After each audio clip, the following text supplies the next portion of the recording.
Welcome to 5-Minute Lessons for Nonprofits.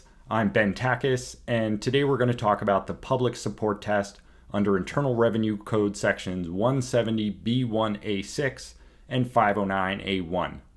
A lot of clients ask me, how much money do I need to raise? How many grants do I need to find to satisfy the public support test? But unfortunately, this calculation is not that simple. There are a lot of moving parts. So I'm hoping with this video that you get a better understanding of how we calculate public support for the purposes of this test. Before we get started, please note this is just general education. I am an attorney for nonprofit organizations, but I'm not your attorney. So if you have any questions, please retain legal counsel. So what are we going to cover today? We're going to talk about the significance of the public support test. We're going to talk about the basics of how public support is measured. And we're going to walk through a couple of examples. More important, what are we not going to cover? Because this is a quick lesson, we're not going to talk about the differences between this test and the 509A2 test, although the test we're talking about is the more common one for organizations that mainly rely on revenue from grants and donations. We're not going to get into specific nuances and details of the calculation or qualifying for the facts and circumstances test.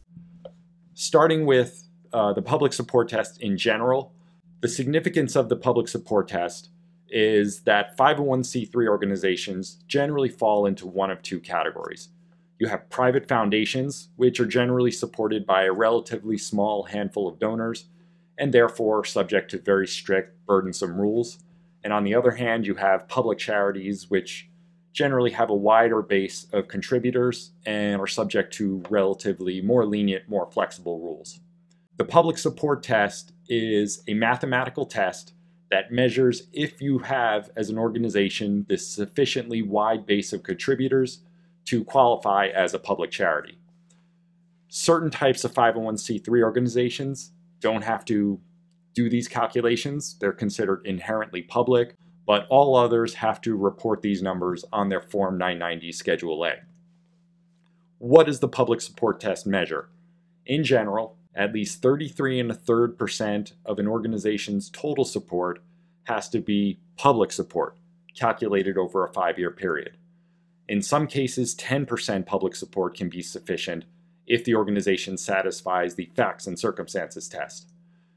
Now, the complicated part, each contributor's grants and donations over the 5-year period count towards public support only up to a limit of 2% of the organization's total support.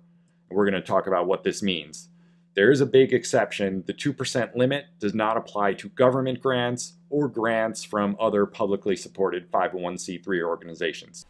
Let's walk through a couple of examples. So here we're looking at an organization's support over a 5-year period, and let's suppose that they got $100,000 from private foundation X, $85,000 from donor A, $25,000 from donor B, a $75,000 government grant, $10,000 from public charity Y, and $5,000 from all their other donors. Now, looking at all of these sources of support, you have $300,000 in total support. Now, 2% of $300,000 equals $6,000.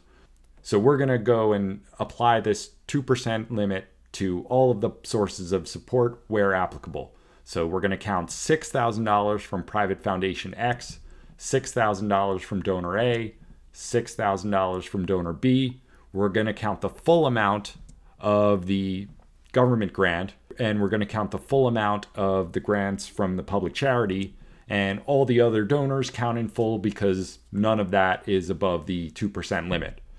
So adding together all those amounts in blue, dark blue that we counted, we have public support of $108,000. This organization's public support percentage is 36%. They're good to go. Now let's look at what would happen if we change some of these numbers. So here, again, just like before, we have $100,000 from this private foundation, $85,000 from this donor, $25,000 from another donor. This time we have $25,000 from a government grant, and again, $10,000 from a public charity, and $5,000 from all other donors. In this example, total support equals $250,000, and applying the 2% limit, we come up with $5,000, and we're going to count up to $5,000 for most of these donation sources. So $5,000 from the private foundation, $5,000 from donor A, $5,000 from donor B. Again, we're counting the full amount of the government grant, the full amount of the public charity, and the full amount from all the donors, which were under $5,000. Adding up all these amounts of public support, we have $55,000 total, and that gives a public support percentage of 22%. But remember, there is the facts and circumstances test, so this organization doesn't necessarily fail. Wrapping up, it's very important to keep an eye on your public support test numbers so that you're able to make strategic adjustments to your fundraising and other plans when needed. That should do it for today. Thanks for watching. For more information, visit the website se4nonprofits.com. See you next time.